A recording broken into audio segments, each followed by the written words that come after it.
కొడుకు. పెళ్ళంటే ఏంటి నాన్న? నాన్న: నీకెందుకురా ఇలాంటి విషయాలు? కొడుకు: కొన్నాళ్ళకు నాకు కూడా పెళ్ళవుతుంది కదా నాన్న, తెలుసుకుంటే మంచిదని. నాన్న: ఓహో అలాగా.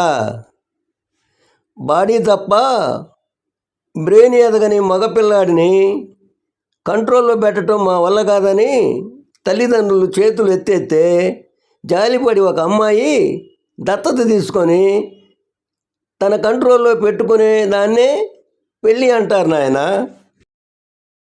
భర్త: ఏమోయ్, ఈ ట్యాబ్లెట్ వేసుకో.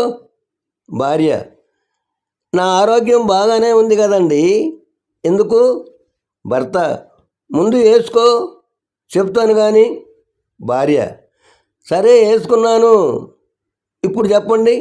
భర్త: రోజు నన్ను చూస్తే పిచ్చి కుక్క అరిచినట్లు బౌ బౌ అని అరుస్తున్నావుగా, అలా అరవకుండా నీ రోగం కుదిరించడానికి. రంగా: అరే గోపి, పోయిన ఆదివారం మీ ఫ్యామిలీ మొత్తం మా ఇంటికి వచ్చి సరదాగా కబుర్లు చెప్పుకొని భోజనం చేసి వెళ్ళారుగా. గోపి: అవునురా, ఎంతో రుచిగా ఉన్నాయి భోజనాలు.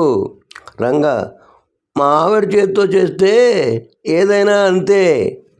రేపు మీ ఆవిడ భోజనానికి మీ ఇంటికి రమ్మని పిలిచింది.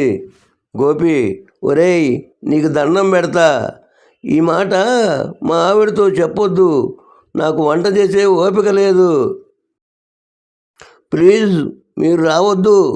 రంగా: చిచ్చి, మీ ఇంట్లో మగాళ్ళ వంట ఈ జన్మలో మీ ఇంటికి భోజనానికి రావురా.